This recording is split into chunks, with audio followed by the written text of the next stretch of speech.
welcome back to the Stirr. This is episode 6, and we have a juicy one for you. Yeah, so thank you guys for joining us again. This is our second to last episode before our season ends, so thanks so much for the support and for joining in. And let's get straight to it. Yeah. Alright, so today's dilemma, and it's actually sent as dilemma. I never knew how strong I was until I had to forgive someone who wasn't sorry and accept an apology I never received. Quote. Wow. This quote reminds me of what I am currently dealing with. I had to walk away from a toxic friendship and I never received a sorry or an apology. Yet still find myself trying to forgive this person in order for me to not live with anger and hurt. I poured my all into this friendship, and throughout all the years, I was always treated less. I made excuses for her and said she's acting like this because she's stressed. But now I think about it, and there's no excuse for someone to treat you like shit just because they aren't able to cope with the stress and put all their anger on you. People all around me also noticed how mean she was to me, but I always looked past it and remained a friend to her. It got to a point where I started feeling jealousy, hate, and envy from her over my successes. That was the last straw for me. Ooh. There's a lot to unpack there. Yeah. So, what are some of your first thoughts with that? Like as I'm reading that. I think the thing that stood out to me the most is I'm glad that this person, it sounds like, is not in that friendship anymore. It kind of ties back to, I think it was episode 3. I can't remember which episode it was, when we started talking about red flags and red flags in friendships, and so the fact that she was able to recognize all of that, I'm curious to know how long it took her to recognize that. Right. But, and then she says that the other person was jealous of her successes. That's kind of sad. Yeah. Obviously a big red flag. Absolutely. And then did you catch that part? I think it said something like, first she said it was stress.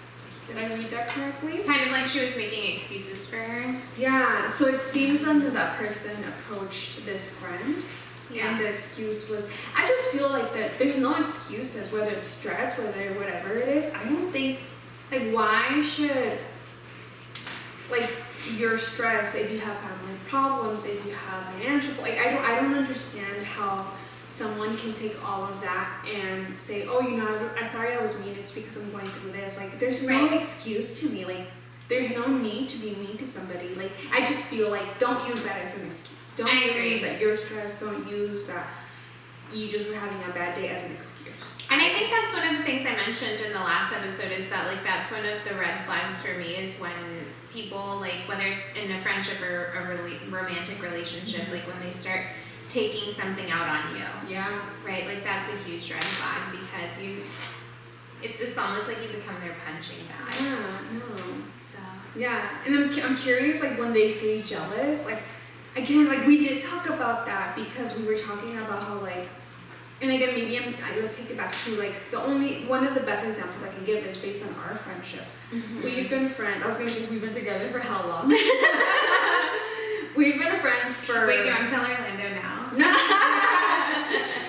We've been friends for quite some time now, and It's 16 years. Yeah, and I can honestly say I've never felt jealous of her, but that's not to say that there's nothing to be jealous of. But I just there's no need for me to feel jealous of her. Animosity or animosity, yeah. And even maybe we've had disagreements, but I really can't think of a time where we're wow, we got upset and then we made up. We've just never gotten. Yeah, and right now that you said that I've never felt jealous of her, it's so funny because when you got engaged, someone, I don't remember who honestly, I really don't remember, asked me and they were are you jealous? What? And I was I'm really happy for her. I almost cried when you told me that you got engaged, mm-hmm. When I saw the pictures and stuff. And this person was are you jealous? And I was what would make you think that? Why would I be jealous? And mm-hmm. I think the way I was I'm happy for her. I'm sad that she's leaving me behind. Because I was single at the time when you got engaged. Oh, that's right. So I was dang, I'm gonna be by myself now. But I was so happy So yeah, being jealous about. And see, like, okay, let's say you had been, then what does that say? Yeah, about Right. it, and it says more about the person who's jealous than it does about the other person. Yeah. You know, so like, obviously this email was sent by someone who wants to get this off of their chest, Right. but really the person that needs to do like the internal work is the other person that's like jealous or envious of. Yeah. You know, it sounds like their successes. Right. Again, going, like, if I was that person, not this person, the person that emailed this, but if I was the other person, The jealous person. the jealous person, if I start to notice, wow, like, I'm jealous because she got into the school that I wanted to, or I'm jealous because she got the car I wanted, and like, you should start checking yourself. Like you said, like, what, like, whoa, Where's that coming from? where's that coming from? Like, that's not healthy. Because Yeah. again, I can sit here and, believe it or not, I've just never felt like that. Like, Yeah. with your successes. Yeah. On the contrary, we just recently actually went out because little Miss Thing here passed her licensing exam, so now she's a licensed therapist. Call her if you need her help. Call me. But anyhow, no, what did we do? We went out and celebrated. I was so happy for her, like, genuinely happy for her. And okay, and keep in mind, that's something I want. I need to get there. I need that license. I need, like, I'm a little bit behind, maybe more than her, but like, I need that. I want that. So when I heard that, never once was like, oh, I wish that would have been me, or no. I feel like if anything, we like motivate each other. Like we motivate each other and we celebrate each other's successes, and I think that's what a real friendship is. And I don't think we're trying to put ourselves like on a pedestal that we're perfect and Right. we're a perfect friendship, because we Right. don't. Mm-mm. You know, I'm sure there's times where we have had disagreements, Absolutely. but Or like, yeah, disagreements, or just like, I feel like we're so comfortable, and like okay, a couple days ago that you were like, I had something to say, and absolutely, maybe it was something that you're like, oh man, but look at what we Yeah. did. Like, nobody got upset. yeah, On the contrary, like, I was just like, I'm like, no, like, why are you like, yeah. Why are you saying sir? that? Like, it is what it is. But again, we've been, I keep saying we've been together. So long. We've been friends for so long that I feel like maturity as well. Maturity, we're growing, Right. and we're getting more comfortable just saying all those things and whatnot. Yeah. But then to this person talks about forgiveness too, and yeah, that's a tricky one because Wait, did she say that she forgave her, or that she was working on forgiving her? she said, I had to walk away from a toxic friendship and I never received a sorry or an apology, yet still find myself trying to forgive this person in order for me not to live with anger and hurt. Well, okay, so she says with anger and hurt, and I don't see that as a bad thing. I see it as like, this person has an anger and hurt because it was more so like what happened? Like, I'm hurt because I thought we were friends. Like, what's happening here? So when I hear that, I see more of that. Yeah. But also the forgiveness part, like, I don't know. I feel like you might not ever get this, because what if the other person doesn't even comprehend that she's being. And it sounds like she doesn't. No. It sounds like she doesn't really understand that like what she's doing is wrong, or what she did was wrong. But I actually, I like have thought about this for a really long time. Not about this email, obviously, but about forgiveness. Like, I don't think you have to forgive everyone that's done you wrong. I think that there is a misconception that in order to grow and in order to like have a like fulfilled life, you have to forgive people who have done you wrong. I don't think that's necessary. I totally agree. I actually, that saying also of like, I've forgiven the person because I need to move on. No, you don't. You don't have to forgive them. You can move on It's not anyway. about forgiveness. You can move on without without someone saying sorry, but also without you feeling like you have to forgive this person. It's moving on. It's not about forgiving. It's not. It's not. And it seems like with this person, like they were like, all right, I'm done because this is not a healthy friendship for me. But I hope this person also sees like, you don't need that. Yeah, you don't. And you don't need. forgiveness. I feel like you don't need to say like, I'm gonna forgive you to move on. No, like you realized something toxic in your life and you were able to remove it. Yeah. And how amazing is that? I think we're so consumed with like the negative parts. Yeah. But there's a lot of personal growth here. yeah, absolutely. Like, I feel like, listen, everybody out there, I feel like, and I keep saying it so much about age and maturity and whatnot, but I feel like if you can do it when you're 18, 20, 21, you're gonna, like, your life is gonna be just so much better if from then on you can start to be like, you know, it's just toxic when I'm with you, when I see you, when we hate, when we interact, that I'm just going to. Yeah. But I also, I don't know, I think I mentioned this in the previous videos, I also feel like it's like, if you can, because again, talking about it seems like they're hurt because the friendship got lost. He clearly cared for this person to be hurt. Yeah. But I would hope that, like, if you could say, like, hey, it's such a scary thing to do. It is to say, like, hey, like, you know, I feel like our friendship needs to be over. You know, I'm noticing this. I've tried to talk to you, and it's just, you know, maybe meet again later in life, sure, but I feel like right now I'm working on myself. I need to put myself first, and honestly, I feel like I'm just being hurt in this friendship. How can we do it, even though it's still not easy, but how can we do it with partners and not with friends? Yeah.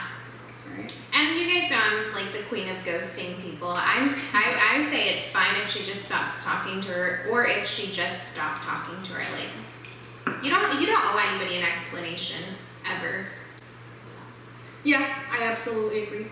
And I one thing I want to say is, like, not everyone's gonna agree with us, and I would love to hear, like, if you feel like you have to get forgiveness, like, if you guys want to comment down below. Like, because I want to hear other people's opinions, because I feel like some people are really adamant, like, I need to forgive this person in order to get closure, or I need to get closure somehow. But I think you can provide your own closure. Yeah. Move on. Focus on the good friends that you have, the good partner that you have, the good family. Focus on the good around you, and you know, and focus on your success too. Like, celebrate your successes. If there's nobody there that's going to celebrate with you, you have to celebrate yourself. You know, fortunately I have you, and, like, obviously my boyfriend, and, like, my family, who has always, like, backed me up and has always been very supportive and, like, will celebrate with me. But if you don't have anyone, you have to celebrate yourself. You know, you have to be, like, your own, this is really corny, but you have to be, like, your own best friend sometimes. Yeah. I mean, fortunately I have you as my best friend, but if I didn't, I would be my own best friend. Like, I'm a pretty cool person.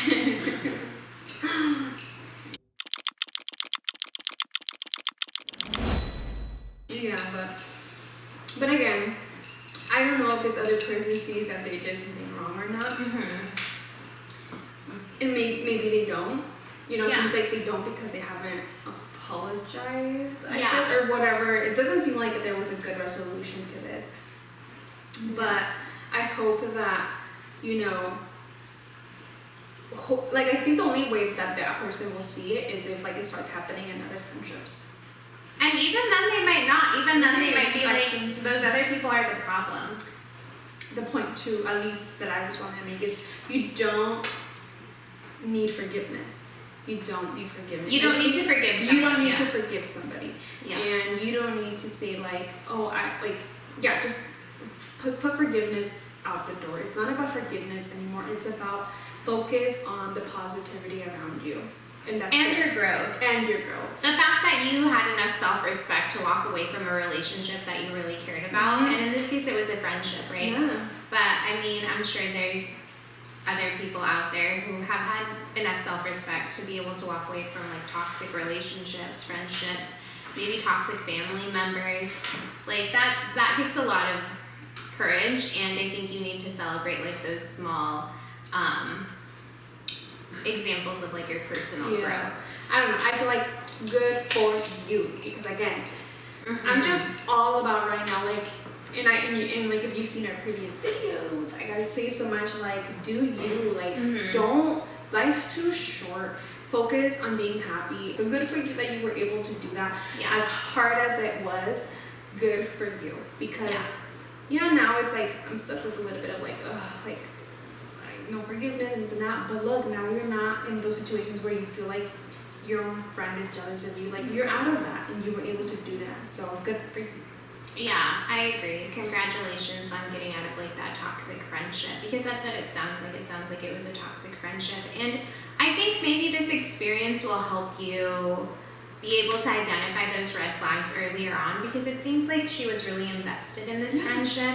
And it's like a relationship, right? Like, you invest a lot of time, a lot of energy, a lot of like love, because you love your friends, and for them not to reciprocate that, it really sucks. Like, it's really hurtful. So definitely want to validate that. Like, it's sad, it's hurtful, but at the end of the day, you got yourself out of a bad situation.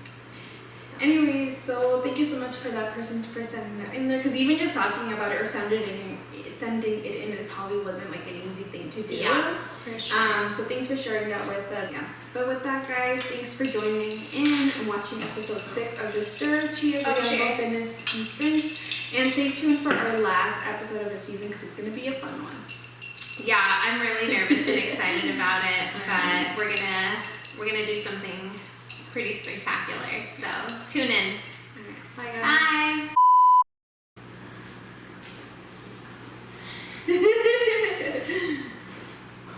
Thanks, assistant. Yeah. Excuse me, I just Um,